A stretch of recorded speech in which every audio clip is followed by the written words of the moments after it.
இது விளம்பரமல்ல. பிறவாமை என்னும் முகவரி தேடி அலையும் ஆத்மாக்களுக்கு இந்த AK மீடியா நியூஸ் தமிழ் ஆன்மீக தொலைக்காட்சி ஒரு விலாசம். மதுரை மீனாட்சி அம்மன் சித்திரை திருவிழா திருக்கல்யாணத்தை தொடர்ந்து 11ஆம் நாள் நிகழ்வாக திருத்தேரோட்டம். பல்லாயிரக்கணக்கான பக்தர்கள் ஹரஹர சிவா என்ற பக்தி முழக்கம் விண்ணை பிளக்கும் வகையில் திருத்தேரினை வடம் பிடித்து இழுத்து வரும் பக்தர்களின் கூட்டத்தால் நிரம்பி வழியும் மாசி வீதிகள். உலக பிரசித்தி பெற்ற மதுரை மீனாட்சி அம்மன் கோவிலின் சித்திரை திருவிழா கடந்த ஏப்ரல் 29ஆம் தேதி கொடியேற்றத்துடன் கோலாகலமாக தொடங்கியது. விழாவை முன்னிட்டு தினமும் காலை மாலை வேளைகளில் சுமார் சுவாமி அம்மன் பல்வேறு வாகனங்களில் வீதி உலா வந்தனர். விழாவின் முக்கிய நிகழ்ச்சிகளான மீனாட்சி அம்மன் பட்டாபிஷேகம், திக்கு விஜயம் நடைபெற்று முடிவடைந்த நிலையில் நேற்று சித்திரை திருவிழாவின் சிகர நிகழ்ச்சியான மீனாட்சி சுந்தரேஸ்வரர் திருக்கல்யாணம் கோலாகலமாக நடைபெற்றது. இதனைத் தொடர்ந்து விழாவின் முத்தாய்ப்பாக இன்று காலை திருத்தேரோட்டம் வெகு விமர்சையாக தொடங்கியது. திருத்தேரோட்டத்தை முன்னிட்டு அதிகாலையில் கீழமாசி வீதியில் உள்ள தேரடி பகுதியில் மீனாட்சி அம்மனும் சுந்தரேஸ்வரரும் பிரியா விடை சமேதராக கோவிலிலிருந்து அலங்கரிக்கப்பட்ட பல்லக்கில் அழைத்து வரப்பட்டு அம்மனுக்கும் சுவாமிக்கும் சிறப்பு அபிஷேக ஆராதனைகள் நடத்தப்பட்டது. இதனைத் தொடர்ந்து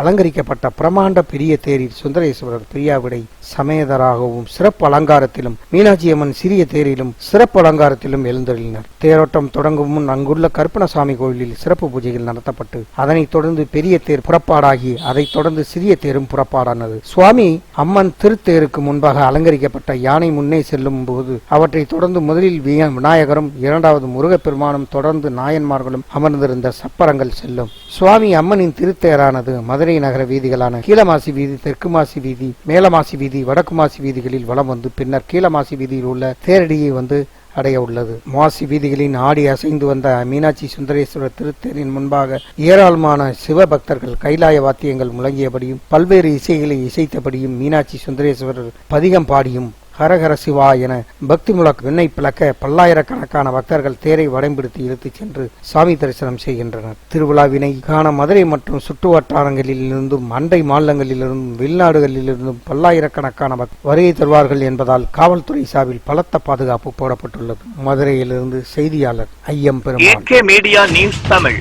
ஹாய் வியூவர்ஸ், தொடர்ந்து இது போல ஆன்மீக செய்திகளை பார்க்க கீழே இருக்கும் சப்ஸ்கிரைப் பட்டனை கிளிக் பண்ணுங்க, லைக் பண்ணுங்க, கமெண்ட் பண்ணுங்க, உங்கள் நண்பர்களுக்கு ஷேர் பண்ணுங்க. சிவா திருச்சிற்றம்பலம்.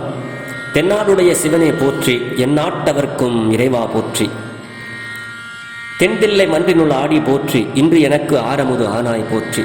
ஈர்த்தென்னை ஆட்கொண்ட என் பெருமான் திருவடிகளை மனம் மொழி மெய்களால் வணங்கி என் பெருமக்கள் 63 நாயன்மார்களுடைய பொன்னார் திருவடிகளை இதய கமலத்தில் வைத்து போற்றி செய்து அடியார் பெருமக்களது பொன்னார் திருவடிகளை வணங்கிக் கொண்டு பெரும்பற்ற புலியூரானை பேசாத நாளெல்லாம் பிறவா நாளே என்ற அருள் சிந்தனையில் இன்றைய தினம் நாம் சிந்திக்க இருப்பது அருள் திரு மாணிக்க வாசக பெருமான் திருவாய் மலர்ந்தருளிய திருவாசகத்தில் 40வது திருப்பதிகம் குலா 10 திரு தில்லையில் அருளிச் செய்தது.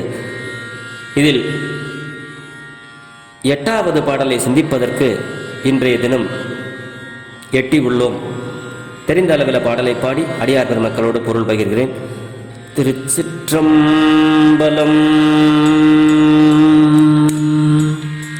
இடக்கும் கருமுருட்டு என பின் கானகத்தே,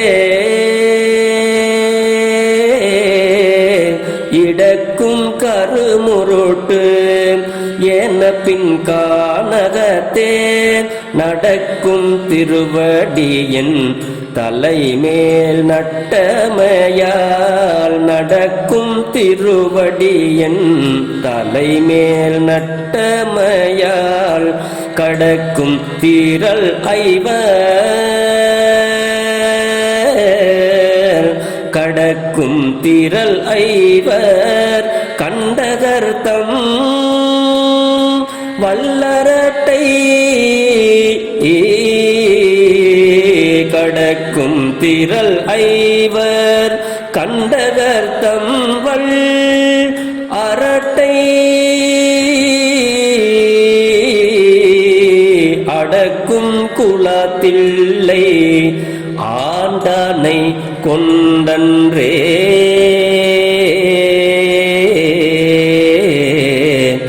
அடக்கும் குலத்தில்லை ஆண்டானை கொண்டன்றே.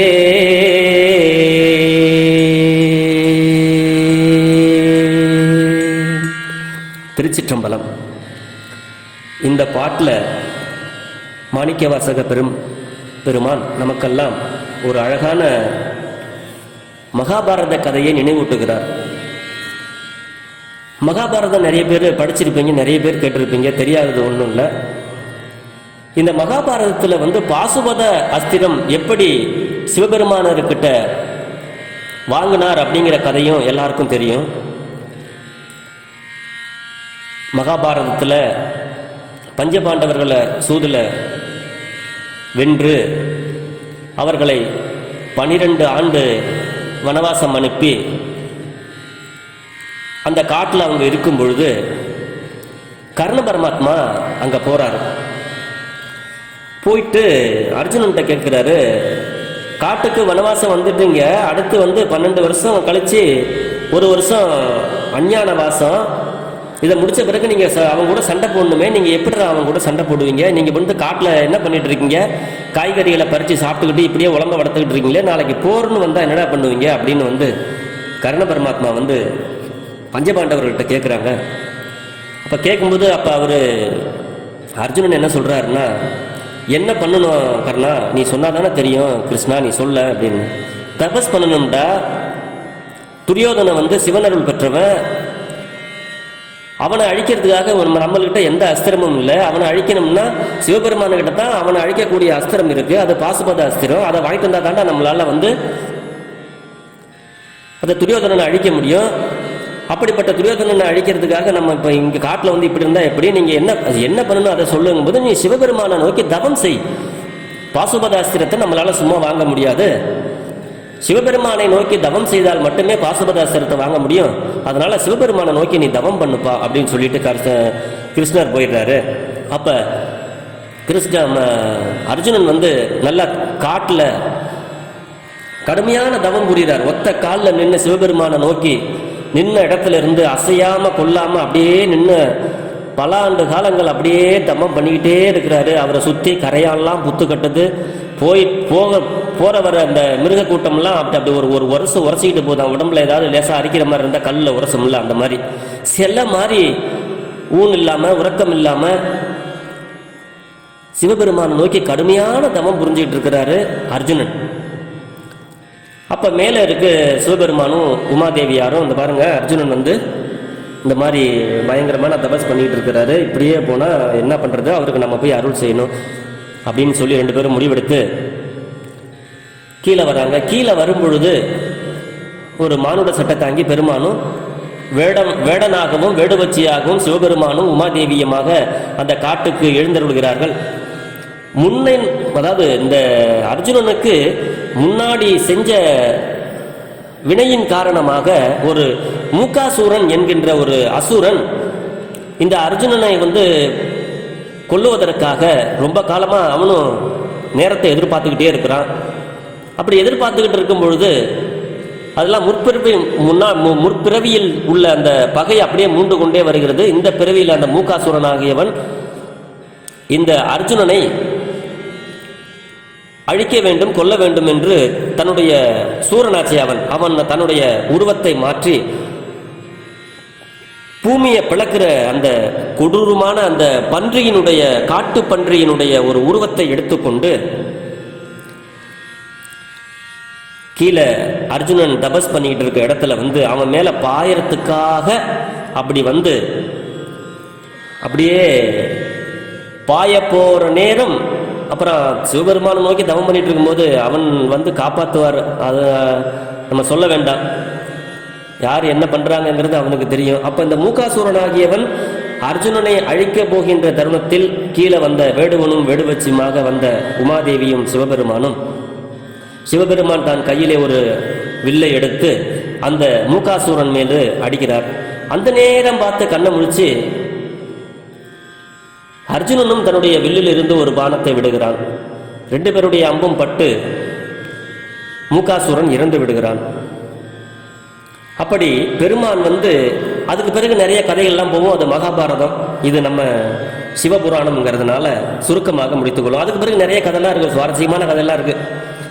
ஆக அப்படி தன்னை நோக்கி தபம் செய்கிறவர்களை, தபஸ் செய்கிறவங்களை பெருமான் காப்பாற்றுறதுக்காக வேடுவனாக வந்தார். அப்படிப்பட்ட அந்த பாதங்கள், திருவாரூரில் நடந்த அந்த திருவடி நடு காட்டில் கல்லுலையும் முள்ளையும் நடந்துச்சான். அதை தான் இங்கே சொல்றாரு, இடக்கும் கருமுருட்டு ஏனப்பின் கானகத்தை. இந்த பன்றி உருவம் எடுத்து அர்ஜுனனை அழிக்க போன அந்த பன்னிக்கும் பின்னாடியே சிவபெருமான் நடந்து போனார் காட்டுல. நடக்கும் திருவடி கானகத்தே நடக்கும் திருவடி என் தலைமேல் நட்டமையால். அர்ஜுனனுக்கு அருள் செய்வதற்காக பன்னிக்கு பின்னாடி போனாரு, பன்னிக்குட்டிக்கு பால் கொடுத்தாரு. இதெல்லாம் நிறைய புராண கதைகள்லாம் இருக்கு.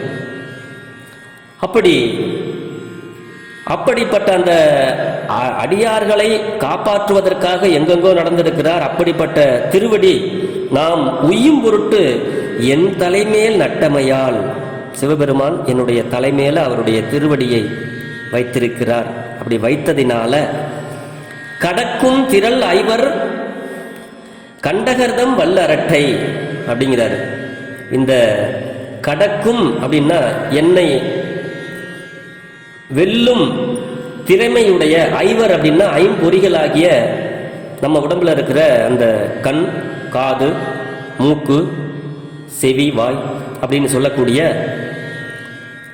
இந்த ஐம்புலன்களும் இது அஞ்சையுமே நம்ம கடக்கிறது ரொம்ப கஷ்டம். இது ஞானசம்பந்த பெருமானார் கூட ஒரு இடத்துல சொல்லுவாரு, தாயும் நீயே தந்தை நீயே சங்கரனே நின் ஆய நின்பால் அப்படின்னு அந்த ஒரு பதிகத்தில் ஐவர் நின்று ஒன்றல் ஒற்றார் மாயமே என்று அஞ்சுகின்றேன் வலிவலம் மேயவனே அப்படின்னு சொல்லி அந்த வலிவலம் பதிகத்தில் இந்த ஐவர் நின்று ஒன்றல் ஒற்றார் அப்படின்னு அவருக்கே ஐம்புலன்கள் பெருமானாரோட ஒட்ட முடியாமல் பண்ணுச்சான். அப்படிப்பட்ட அந்த ஐம்புலன்களை தான் இங்கே சுவாமி இங்கே சொல்றாரு. ஐவர்னா ஐம்பொறிகளாகிய கொடியவர்களுடைய, நம்ம உடம்புல இருக்கிறது தான் அந்த கொடியவர்கள். வல் அரட்டை அப்படின்னா வலிமையான சேட்டைகளை அடக்குகின்ற பெருமான் யாரு? நம்மளுடைய சிவபெருமான்.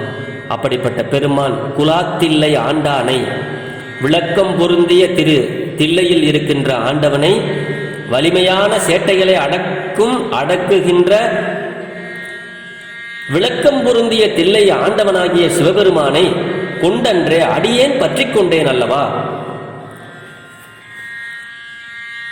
இனிமேல் எனக்கு நன்மையே தான், சிவபெருமான் எனக்கு நன்மையை தான் கொடுப்பார் அப்படின்னு சொல்லி இந்த பாட்டில் நமக்கு பெருமான் சொல்றார். ஆக அடியார்களுக்கு சிவபெருமானை மனதில் கொண்டு